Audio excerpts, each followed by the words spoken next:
नमस्कार मित्रांनो, मी अलकनंदा दुर्गे आपल्यासमोर माझ्या चॅनलवर आपल्या सगळ्यांचं स्वागत करीत आहे.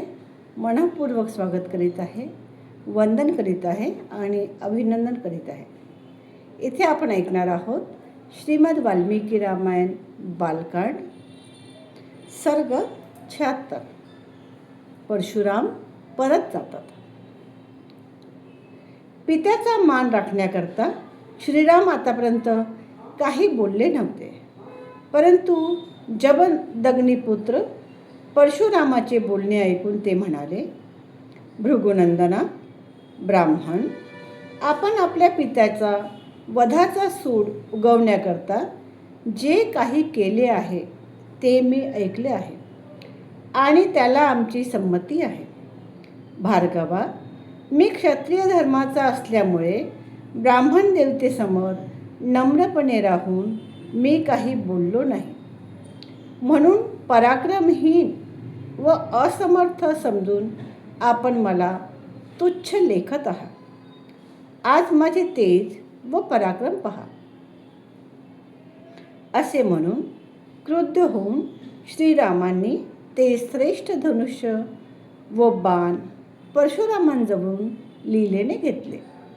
नंतर धनुष्यावर बाण चढवून श्रीरामांनी ते धनुष्य सज्ज केले व रागाने ते जमदग्नीपुत्र परशुरामाला म्हणाले, रामा, ब्राह्मण असल्यामुळे व विश्वामित्राशी असलेल्या आपल्या संबंधामुळे आपण मला पूज्य आहात, म्हणून प्राणहरण करणारा हा बाण मी आपणावर सोडू शकत नाही. रामा, मला असे वाटते की आपण तपोबलाने जे पुण्य लोक प्राप्त केले आहेत व सर्वत्र शीघ्रतेने जाणण्याची आपली जी शक्ती आहे त्यांचा मी नाश करून टाकावा.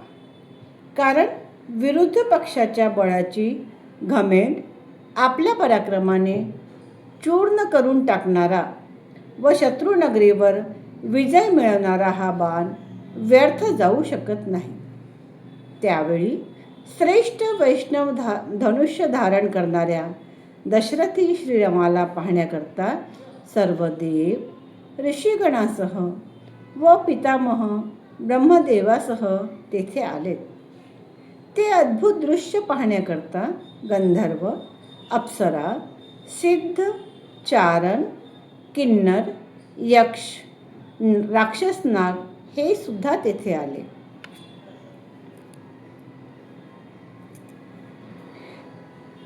श्रीरामांनी ते धनुष्य हाती घेतले तेव्हा सर्व लोक आश्चर्याने स्तब्ध झाले.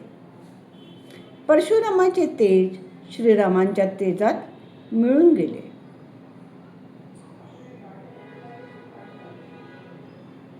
ते निर्वीय झाल्याने परशुराम श्रीरामांकडे पाहू लागले.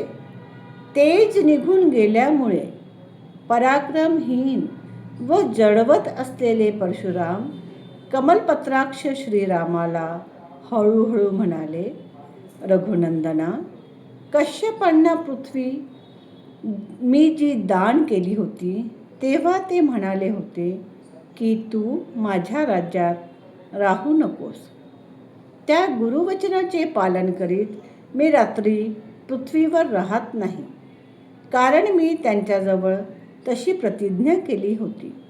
म्हणून वीर राघवा, तू माझ्या गमनशक्तीचा नाश करू नकोस. मी मनोवेगाने महेंद्र पर्वतावर निघून जाईल.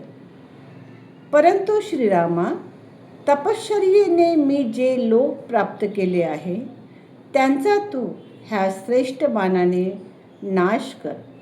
विलंब करू नकोस.